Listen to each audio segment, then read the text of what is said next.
Anouar qui est en train d'attendre Yes. le début du live. J'ai lancé sur plein de groupes Non, de j'ai oublié de liens. partager sur Insta, je suis bête. Oh non. Ah bah, et ça se dit chef de projet.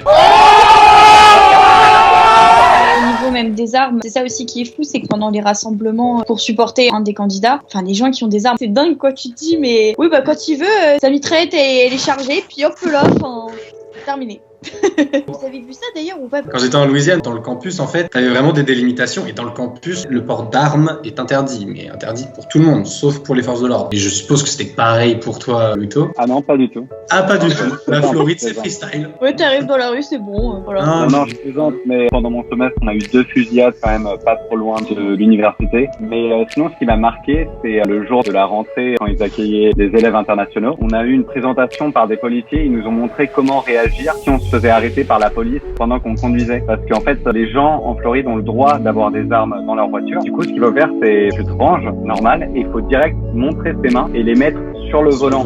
En fait, si tu commences à paniquer et que je sais pas, tu cherches les papiers du véhicule dans la boîte à gants, le flic, il sait pas en fait si tu vas pas sortir ton flingue. Et du coup, il faut rester hyper calme et il y avait quelques trucs comme ça à savoir qui étaient super importants. Si tu veux pas te faire tirer dessus, quoi. Alors, moi, j'ai pas eu d'intervention comme ça. Je connaissais du coup quelques étudiants américains quand ils étaient en dehors du campus. Ils avaient leurs armes avec eux. T'es pas forcément serein avec ça. Alors, je me souviens, moi, j'ai pas eu de fusillade comme ça. Les seules choses que j'ai eues, c'est il y a eu des gens qui paraissaient suspects, qui étaient armés et qui se sont baladés dans le campus. Quand ça arrivait, on avait un mail envoyé par le centre de police du campus avec une photo d'une caméra surveillance de la personne en disant cette personne est suspecte. Si vous la voyez, prévenez la police. Et surtout, n'essayez pas d'avoir d'interaction avec. Hein, c'est spécial, hein, c'est spécial. C'est bien qu'on puisse parler du coup de nos expériences à l'étranger parce que comme on a quand même des étudiants via eux qui nous écoutent et certains qui sont pas encore partis, ça permet un peu de montrer nos expériences comme ça. Donc s'il y a des gens qui veulent partir aux États-Unis avec Louis Thomas, nous on est partis aux États-Unis, donc on peut en parler sans problème. Vraiment le fait de partir juste tout seul, de se redécouvrir, de devoir fraterniser, sociabiliser avec des inconnus qui viennent de partout dans le monde, c'est très enrichissant. Ça te permet de découvrir une culture assez différente. Aussi, totalement. C'est vrai que du coup, ça peut permettre aussi de comprendre, et même par rapport aux élections, moi là où j'étais, c'était vraiment républicain, il y avait beaucoup de pro-Trump, et du coup, j'ai pu parler avec des pro-Trump qui m'expliquaient pourquoi lui. Et en fait, c'était vraiment parce que c'était un point de vue américain, juste centré sur les États-Unis. Et par contre, oui, pour beaucoup d'Américains, dans le monde, il y a les États-Unis et en vrai, les autres pays n'existent pas forcément. Dans le chat, quel niveau d'anglais on avait avant de partir? J'avais pas un excellent anglais, quoi, mais j'avais plutôt un bon anglais. Genre, je travaillais mon anglais régulièrement. Aussi, c'était un critère de sélection pour entrer à l'IAE. Donc, j'avais un anglais plutôt bon au niveau scolaire, mais par contre, j'étais pas du tout habitué à parler à des gens en anglais. Et ça m'a vraiment débloqué parce que maintenant, quand je croise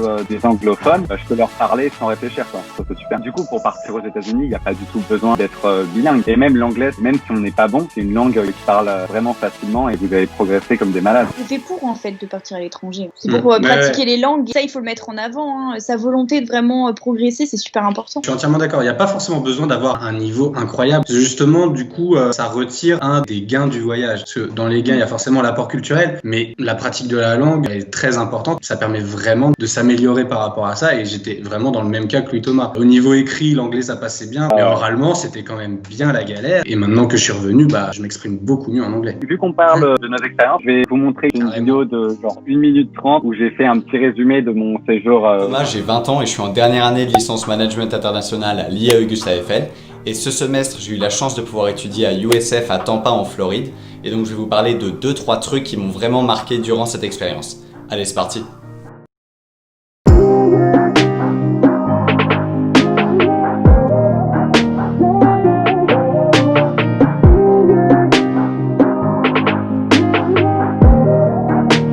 Comment j'ai fait pour bien m'intégrer au campus? Parce que c'est vrai que quand tu pars tout seul dans un autre pays et que tu connais personne, tu sors grave de ta zone de confort. Mais franchement, ça s'est super bien passé. En fait, dès le premier jour, il y a eu une journée d'intégration avec les différents étudiants internationaux. Donc ça permet de se faire des potes directement. Ensuite, il y a une semaine d'intégration avec des soirées. Ce que je recommande aussi, c'est d'aller vivre sur le campus en colocation. Comme ça permet de nouer des liens avec ses colocs. Pour finir, la vie étudiante est super active. Il y a plein de clubs différents, des clubs de sport, des clubs avec les autres étudiants français. Donc peu importe les passions que vous avez, vous trouverez un club qui vous correspond.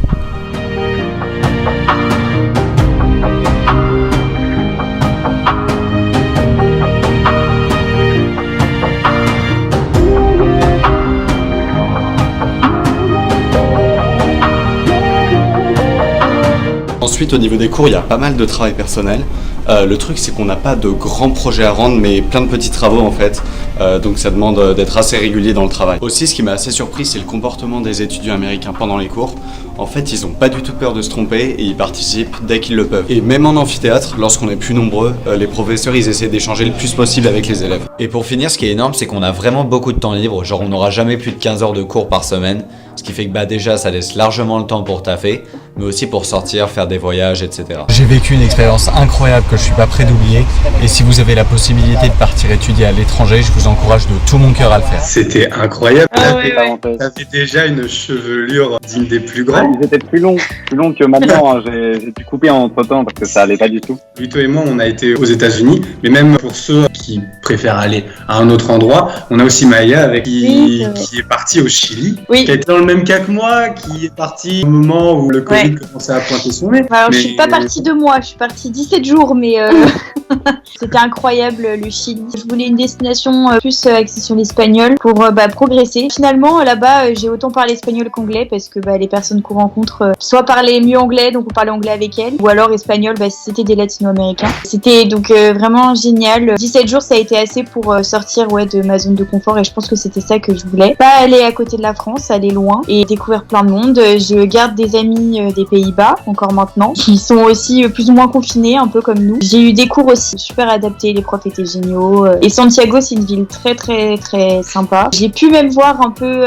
les manifestations suffisamment pour me rendre compte que voyager c'était super et que c'est une chance de pouvoir partir à l'étranger et faites-le, vraiment faites-le. C'est super important. Je sais pas comment c'est pour toi Maya, mais moi clairement je veux repartir pour vous dire vraiment à quel point c'est une expérience qui est incroyable et vraiment je suis très déçu de pas pouvoir l'avoir vécu jusqu'au bout. Je suis pas sûr que je vais retourner aux États-Unis Maya. J'ai envie de redécouvrir d'autres choses à côté, si je peux. D'autres horizons.